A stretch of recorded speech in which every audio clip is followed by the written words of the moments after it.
The seaport of Sligo in the northwest of Ireland is somewhere that will always be associated with the poet W.B. Yeats. His mother was from the town, and Yeats himself was a regular visitor in his childhood. It's no mystery why Sligo is often called Yeats country, as so many local places appear in his works, like the extraordinary Benbulben mountain or Lough Gill lake. Yeats' grave lies at the foot of Benbulben in the village of Drumcliff, 10 kilometers from Sligo town.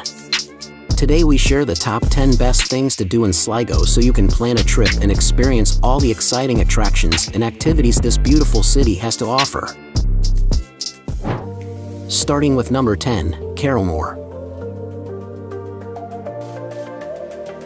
On a plateau west of Sligo is one of Ireland's foremost significant Neolithic sites.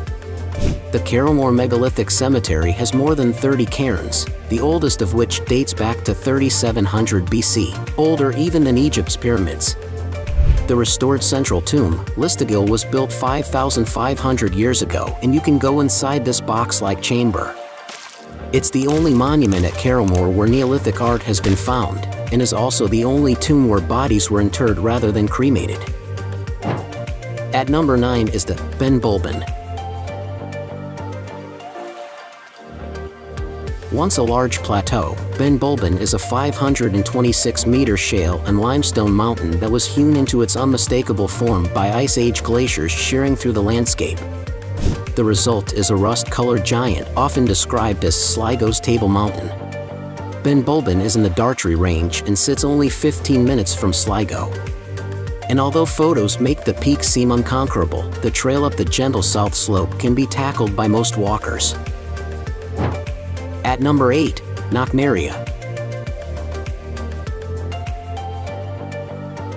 Another mysterious natural landmark, Knocknarea is a distinctive, monolithic hill visible from miles around on the Cuilmore Peninsula, just west of Carrowmore. Unlike Benbulben, Knocknarea has a signposted walking path to its summit. This will take around 40 minutes from the car park, and at the top you'll be greeted by a Neolithic cairn named for Queen Maeve of Connaught, a character from the Ulster cycle of Irish mythology. Although this is easily the largest megalithic monument on Knocknarea, it's by no means the only example, as the east side of the peak is the site of a Stone Age village and there are more, smaller cairns on the slopes. At number 7, Lough Gill.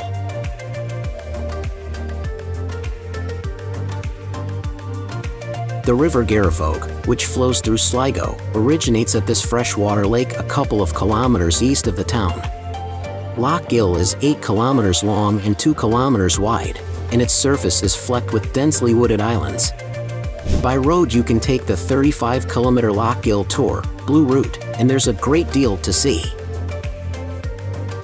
Parke's Cast and the Tobernault Holy Well are both on the list below, while in summer you can step aboard the Rose of Innisfree for a boat tour with the Yeats theme.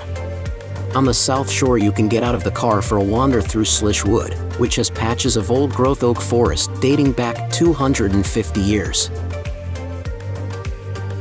At number 6 in our list, Ross's Point. Where Sligo Bay meets the ocean, Ross's Point is an old seafaring village with glorious views across the bay. You can get there in under 10 minutes by car from the center of Sligo, stepping out for a walk around the peninsula. This will carry you along green cliff tops and behind sweeping beaches. The main beach at Ross's Point is awarded the Blue Flag each year and is an arcing bay shielded from the open ocean by the peninsula at Ballamoldery to the west. Back towards the village, you can see the Metal Man in the Strait, a navigational beacon from 1821 with the cast iron figure pointing towards the rocks that are out of sight at high tide. At number 5, Carrowkeel.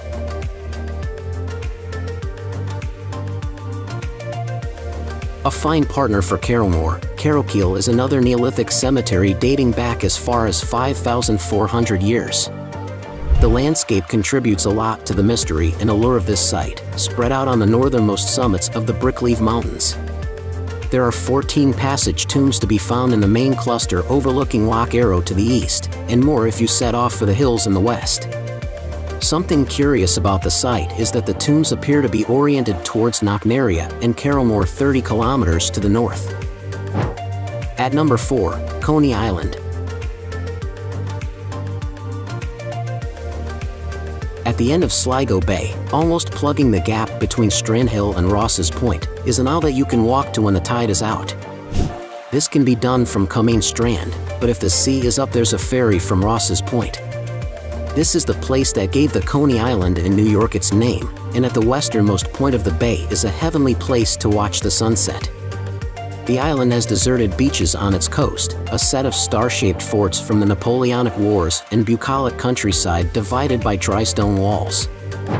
At number 3 in our list, Devil's Chimney. One for the wetter seasons, this magnificent waterfall 11 kilometers from Sligo only flows during sustained wet weather. So if there has been a downpour, be sure to put the Devil's Chimney at the top of your list. If you need another reason to come, you can witness the strange phenomenon of the wind literally stopping the water from descending. With a vertical drop of 150 meters, it's the tallest waterfall in Ireland, flowing from the top of sheer Carboniferous limestone cliffs rising more than 500 meters above sea level. At number 2, Parke's Castle.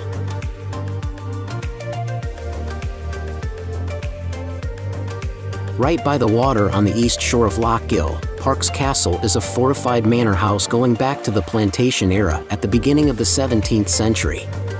The settler Robert Parke partly demolished the 15th century O'Rourke Castle that was here before, using stone from that stronghold to build his new home.